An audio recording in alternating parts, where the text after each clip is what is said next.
Welcome to Cloning School Part 2. Well, now you know how to cut your clone, you know how to insert it into the rock wall, you know how to plug the rock wall, you have it tucked in nice and safe into the nursery.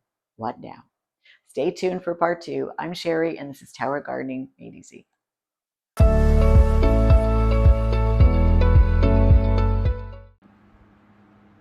All right, so these are all the clones that we did. Oh my gosh, was it Thursday, Wednesday, Thursday, something of that nature. And as you can see, the one thing you want to look for with these guys is just the leaves. Just tap them, look at them, make sure that they still feel like they're in the tower as an actual, plant.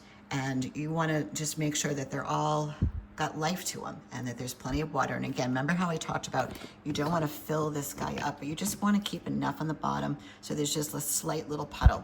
Now, on the warming mat, remember it's, at least mine anyway, is about 86 degrees and I leave it on 24/7. So the water is going to be absorbed in the rock wall, but it's also going to be, it's going to evaporate from the heat of the warming mat. So just be aware of that. You need to check this at least once a day. You don't want the rock wall to get dry. So I mentioned that some of these had flowers, and they do. We'll go ahead and stimulate them a little bit more once they get into their tower a little bit later. But what I want to do is I want to concentrate for right now. So let me just move these out of. Now remember, we did 10 and 10, so we did 10 yellow and 10 red so that we had them peppered, like that word now, through the tower. So there'll be equal portions of the yellow and the red tomatoes. I made that mistake once and won't make it again because I ended up with a whole tower mostly of yellow. So over with the one that we have right now, I feel like it's kind of a 50-50, maybe 60-40, but this one's definitely a 50-50. And then moving forward, I couldn't tell you what's what right now, but that's okay. It doesn't matter because they're all going to do just fine.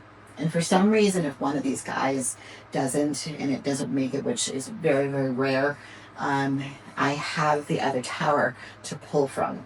Now, when you place them in the tower, I will say this, make sure that you push the rock wall all the way to the bottom of the nut pot. Don't leave any room. And I'm going to put the stem to the back.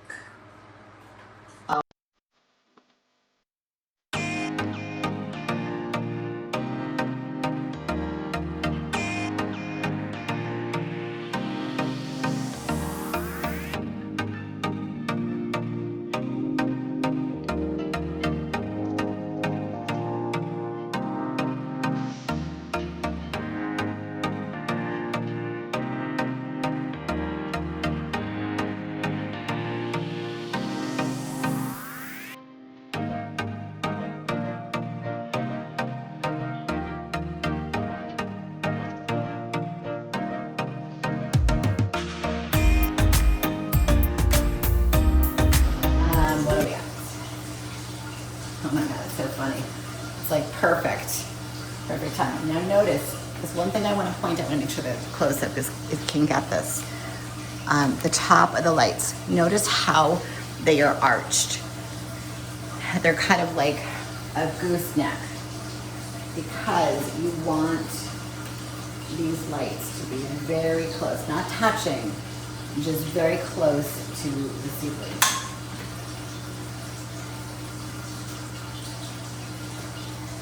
And as they grow, you can adjust them. What you want to look for is very close, and you want to make sure that you're getting from top to bottom, from where the very bottom, okay, you can line it up right here to the very top and very close. So that's why you get this big gooseneck. People just think, pop the lights on, I'm done, that's it. And they're like this, okay? For seedlings, that's incorrect. Get them close. Just think about it. Where do they just come from? Think about this for 1 minute. Where do they just come from? The nursery. The nursery had a warming mat at 96 degrees. It had lights that was right on top of it.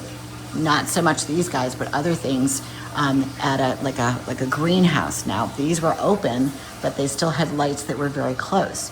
So you want to mimic the nursery.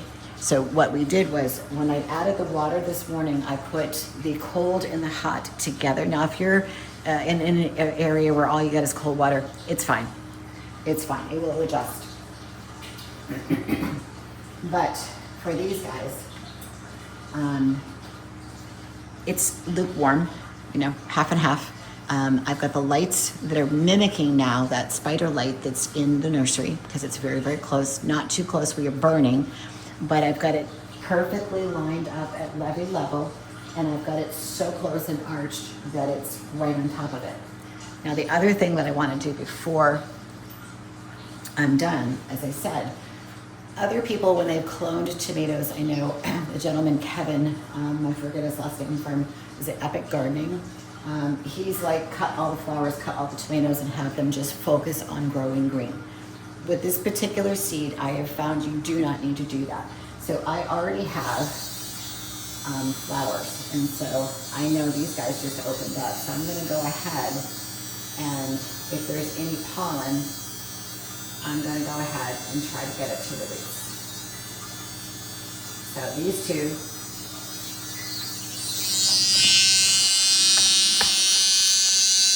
right here, had some pollen. Okay, you can actually see it right there. There's a big dump that came out of that one.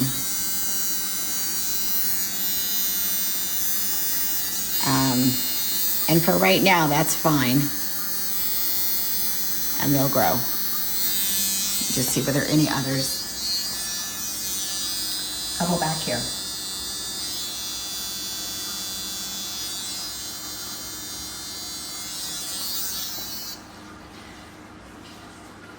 I think that was all of them. And then we'll just keep our eye on this little guy and this little guy right here. And why waste it? That actually looks like a red. I can now determine the reds because they have that little stripe, dark stripe right at the base where the yellow ones do not. I just learned that. So that really is, I guess you could call the fourth segment on growing your forever tomatoes, but if you're going to use the seeds, that is my secret. This is the secret to really mimicking as close as you possibly can to the nursery, and as they grow, we'll pull the light out. But these lights, they get warm, like not hot to the touch, but they definitely get a little warm. This one actually could go up just a smidge and in. That's why I don't use a trellis with these guys, so that I can get really close, and they don't need it. Look at this guy. Look how concentrated they are, and there's not a trellis. It's a very compact dwarf seed that I have used, and it's in the website. And see how the goosenecks, let me just make sure it's up. See how these are no longer goosed? They're now being pulled out because it grew. Clusters are here. Next step is what? Clip the foliage, bring them back close to get them to ripen.